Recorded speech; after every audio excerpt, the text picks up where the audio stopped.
जिसे हम independence day यानी यौम आज़ादी के दिन से जानते हैं। ये जो दिन हमें मिला है, जिसकी आज़ाद फिजाओं में हम सांस ले रहे हैं, आज़ाद फिजाओं में हम अपनी जिंदगी बसर कर रहे हैं। अल्लाह तबारक व तआला ने ये दिन हमें बहुत कुर्बानियों के बाद दिया है और अल्हम्दुलिल्लाह वक्त बहुत ज्यादा हो गया है, जिसकी वजह से आपके चेहरे मुरझाए हुए नजर आ रहे हैं। वरना ये जो आज़ादी है, जिसे हमारे बड़ों ने कुर्बानियां दी और फिर ये मुल्क आज़ाद हुआ और ये आज़ादी का दिन हमें नसीब हुआ, तो एक सवाल हमारे जहन में पैदा होता है कि हमारा मुल्क आज़ाद हो गया, हमारे बड़ों ने न सिर्फ ये कि जेलें काटी बल्कि अपनी जानों की कुर्बानियां दी, अपने जानों को कुर्बान किया इस मुल्क के खातिर, फिर ये आज़ादी का दिन हमें नसीब हुआ।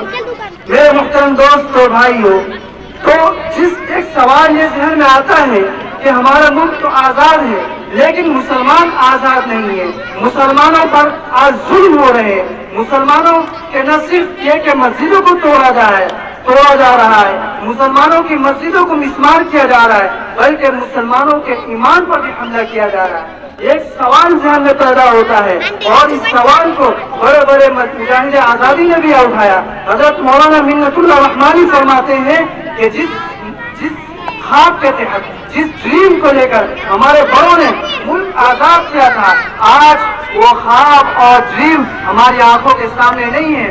आज मुसलमानों को टारगेट किया जा रहा है, हालांकि हमारे बहुत सारे हिंदू भाई और बहुत सारे माइनॉरिटी के हों या मेजॉरिटी की, तमाम अक्सरियत उन लोगों की है जो सेकुलर है और हमारा मुल्क सेकुलर है, हमारा मुल्क का दस्तूर भी सेकुलर है। हमारे मुल्क में अल्हम्दुलिल्लाह जो कॉन्स्टिट्यूशन बनाया गया था बाबा साहब अम्बेडकर की सदारत में, वो एक सेकुलर मुल्क है। वो मुल्क, वो दस्तूर, वो कॉन्स्टिट्यूशन हमें आज़ादी के साथ रहने का हक देता है, लेकिन कुछ लोग मुल्क की फिजा को सोगवार बनाना चाहते हैं, मुल्क की फिजा को वो लोग जहरीला बनाना चाहते हैं। तो मेरे मुहतरम दोस्तों भाइयों, हमें नाउमीद नहीं होनी चाहिए। कुरान करीम में अल्लाह ताला ने इरशाद फरमाया, ला तक़नतू मिन रहमतिल्लाह, अल्लाह की रहमत से नाउमीद नहीं होनी चाहिए। ये कुछ लोग हैं इंशाअल्लाह जिस उम्मीद के साथ, जिस आरज़ुओं और तमन्नाओं के साथ हमारे बड़ों ने ख्वाब देखा था, इंशाअल्लाह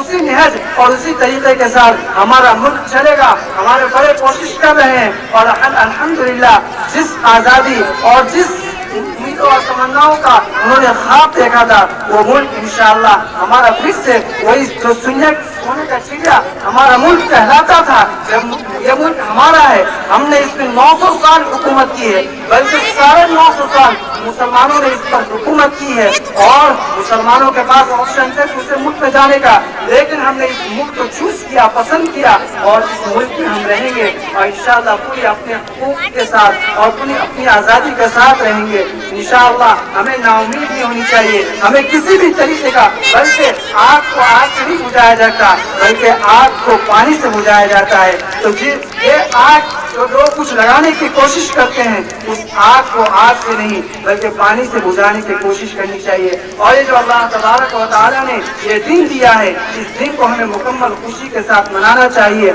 और मुकम्मल आज़ादी के साथ, जिस तरीके से अल्लाह तबारक व तआला ने हमारे बड़ों की कुर्बानियों के बाद, जानों के बाद और ज्यादातर कुर्बानियाँ मुसलमानों ने दी है। अल्लाह तबारक व तआला हमें सही मायने में आज़ादी नसीब फरमाए। आज़ादी हर चीज़ की, फ्रीडम और थॉट, फ्रीडम और एक्सप्रेशन यानी बोलने की भी आज़ादी होनी चाहिए, थॉट की आज़ादी होनी चाहिए, freedom of spreading the religion और रिलीजन यानी आज़ादी मजहब को प्रोपेगेट करने की होनी चाहिए।